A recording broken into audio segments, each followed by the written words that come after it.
మాఘమాసమే కాదు మౌన రాగాలు వచ్చేస్తున్నాయి. ఈ నెల 29న బుధవారం మహాకుంభమేళకు మహా స్పెషల్. ఎందుకంటే ఆ రోజు మౌన అమావాస్య కుంభమేళలో అమావాస్య వేళ స్నానం ఆచరిస్తే ఎంతో పుణ్యం, జన్మ ధన్యం అంటారు. ఆ నమ్మకంతో ఒకే ఒక్క రోజు 10 కోట్లకు పైగా భక్తులు మహాకుంభమేళకు పోటెత్తనున్నారు.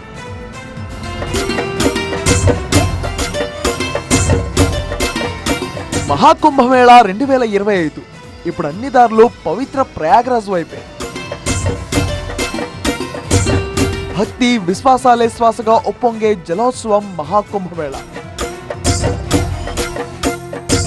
భక్త జనసంద్రానికి తీరమా అన్నట్టుగా త్రివేణి సంగమం సకల జనుల సందడితో కిక్కిరిసిపోతుంది. ఈ నెల 13వ తేదీన మొదలైన మహాకుంభమేళ వచ్చే నెల 26 వరకు కొనసాగుతోంది. విభుడు దేవాది దేవతలు దివి నుంచి దిగి వచ్చే అమృత కాలమే మహాకుంభమేళ. ఈ 45 రోజుల్లో త్రివేణి సంగమంలో పుణ్యస్నానం ఆచరిస్తే సకల శుభాలు కలుగుతాయి అనేది భక్తుల విశ్వాసం. అందుకే భువి నలుచెరుగుల నుంచి సాధు సంతులు, అఘోరాలు, మాన్యులు, సామాన్యులు ప్రయాగ్రాజ్ కు పోటెత్తుతున్నారు.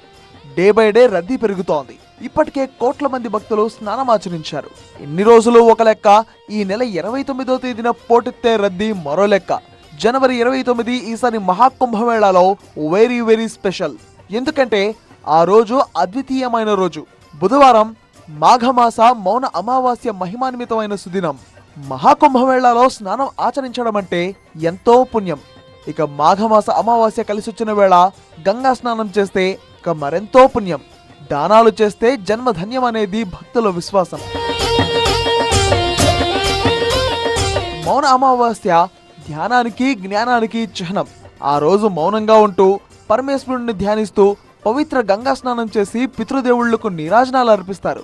తద్వారా పూర్వీకులకు సద్గతులు కలగడం సహా అందరికీ సకల శుభాలు కలుగుతాయంటారు పండితులు. మహాకుంభమేళానే ఎంతో మహిమాన్వితం. ఇక ఈసారి మౌన అమావాస్య కలిసి రావడం మరెంతో శుభప్రదం. ఇప్పటికే మహాకుంభమేళాకు కోట్లలో తరలి వస్తున్నారు భక్తులు. ఇక మాఘమాస మౌన అమావాస్య ఒక్కరోజే 10 కోట్లకు మించి భక్తులు తరలి వస్తారు అనేది ఒక అంచనా. మౌన అమావాస్య కోసం భారత రైల్వే 150 ప్రత్యేక రైళ్లను నడుపుతోంది. ఎవరికి ఎక్కడా ఎలాంటి అసౌకర్యం కలగకుండా యూపీ సర్కార్ పకడ్బందీగా ఏర్పాట్లు చేస్తుంది. ఈసారి ప్రయాగ్రాజ్ లో యువత రంగాల జోరు వెల్లువిరుస్తోంది.